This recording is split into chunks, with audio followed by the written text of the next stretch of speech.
신상길 당원 조문 문제 때문에 광주를 급작스럽게 오게 됐습니다. 또 하필이면 눈이 내리고 있습니다. 한강 작가의 작품 중에 이런 표현이 있습니다.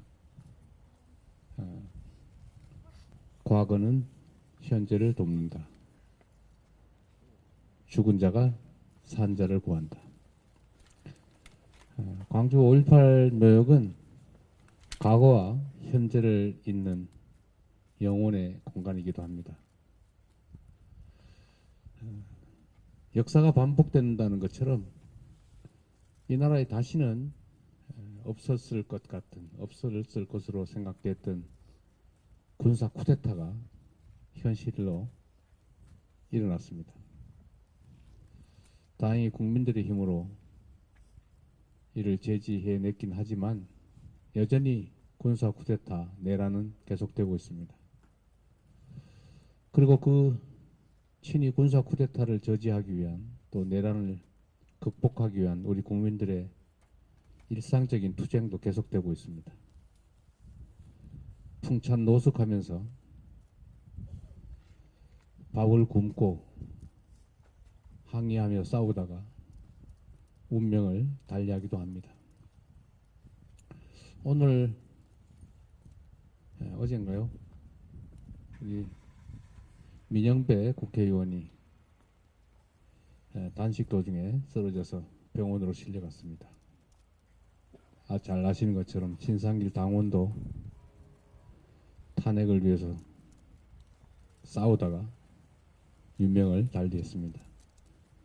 오늘 밤에도 아마 광화문 일대 전국 곳곳에서 윤석열의 파면을 요구하면서 내란 군사 쿠데타에 대한 책임을 물으면서 이 눈발 날리는 이 추운 밤을 또 길거리에서 새는 분들이 무수히 있을 겁니다.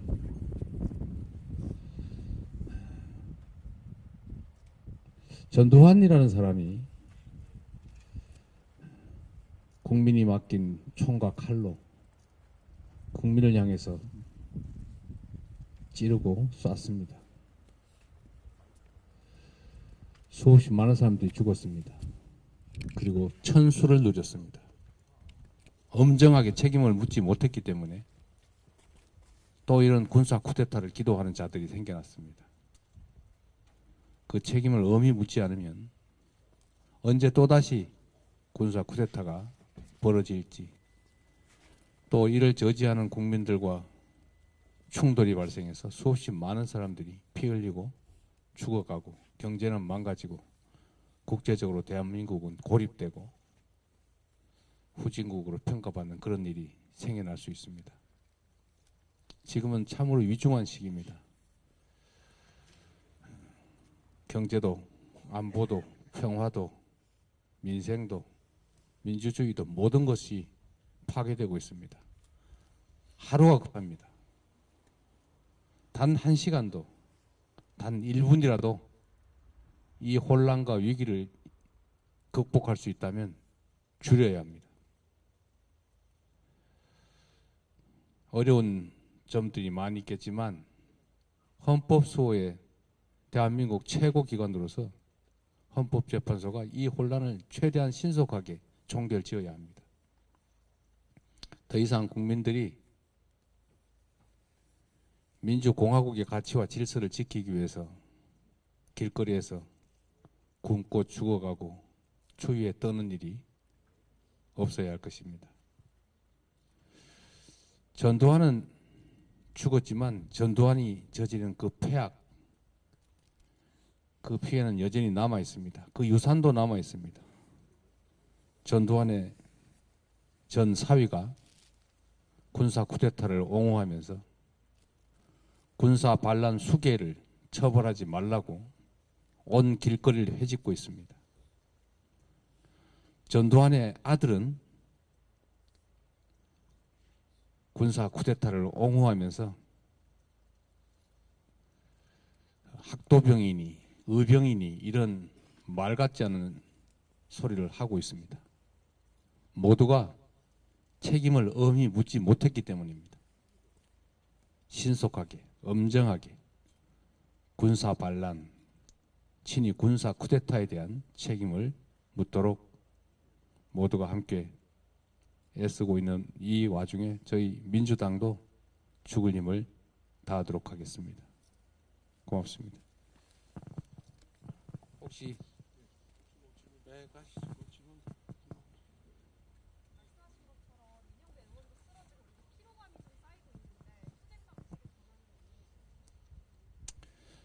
할 수 있는 모든 방법을 다 찾아봐야 되겠습니다. 좋은 방법이 있으면 알려주시기 바랍니다. 국민과 함께 젖 먹던 힘까지 다해서 최선을 다하겠습니다.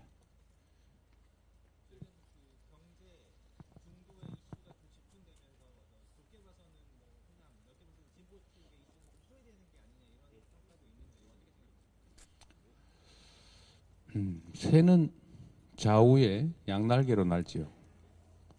경제도 중요하고 복지도 중요합니다. 성장도 중요하고 분배도 중요합니다. 기회와 결과를 제대로 잘 분배해야 지속적 성장이 가능합니다. 그리고 지금은 특히 경제의 기본 토대가 무너지고 있습니다.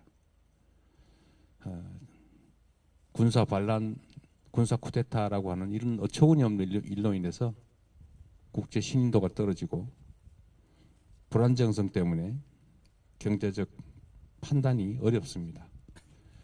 내란을 신속하게 극복해야 되고 또 상당 기간은 무너진 질서를 회복하는 일, 경제의 토대를 회복하는 일,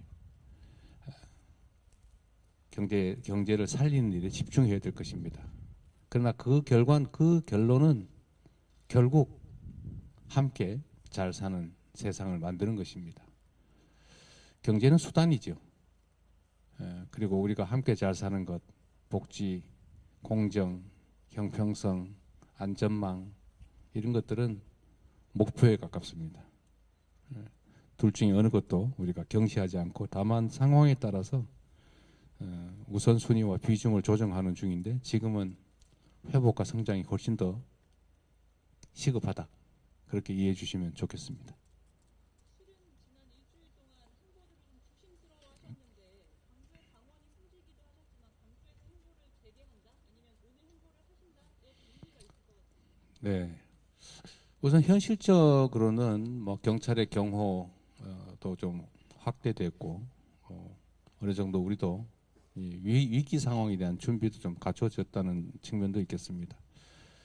그리고 특히 그런 것들이 갖춰지지 않더라도 이 내란 사태, 이 대한민국 위기 국면을 이겨내기 위해서 현장에서 치열하게 싸우다 돌아가신 우리 신상길 당원 동지의 조문을 하지 않을 수가 없었고 또 이걸 기회로 다시 정상 활동을 하기로 한 것입니다. 최상무 대통령 권한대행이 방통위법 개정안까지 벌써 9번의 거부권을 사용했는데 당내에서는 탄핵해야 한다는 목소리가 이어지고 있는데 이에 대해서 무슨 생각이신가요? 최상무 권한대행은 참 말하기가 거시기합니다만 도저히 국무위원으로서 대행으로서 자질과 자격을 갖추지 못한 사람으로 보입니다. 본인이 헌법재판소가 명령한 헌법재판관 임명이 안 하는 것이 위헌이라는 판결을 받고 법에 위헌 판결을 받으면 그에 정한 의무를 이행해야 된다는 명확한 법률까지 있는데도 헌법을 지키지 않으면서 다른 자리에 가서는 헌법을 준수하자 이런 소리를 해댑니다. 보통의 상식적인 사람이 얘기를 하면 뭐 당연한 말로 들릴 텐데 그분이 얘기를 하다 보니 소위 흰소리로 들립니다. 특히 그 법권을 함부로 남용을 하고 있는데 그 중에는 이런 것도 있습니다.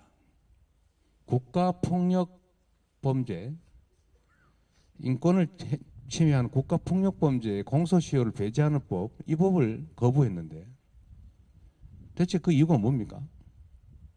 사실 국가폭력범죄에 대한 공소시효 배제는 제주 4.3 사건, 광주 5.18 민주화운동 등을 염두에 둔 것입니다.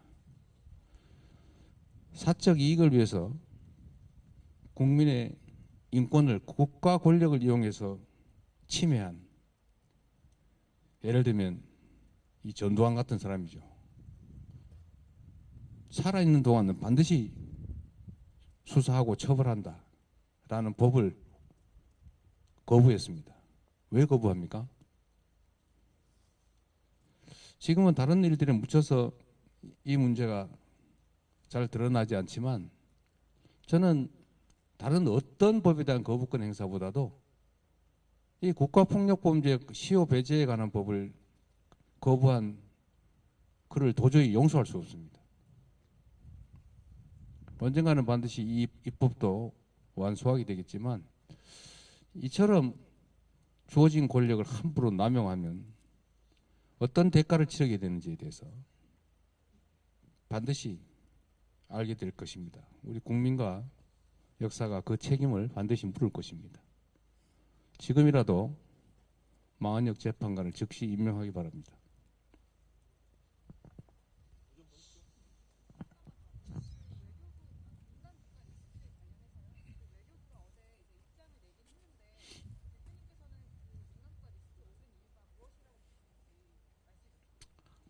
뭐 저로서도 정확하게는 알 수 없는데 미국의 조야의 의견들 또 여러 가지 정보들을 종합해 보면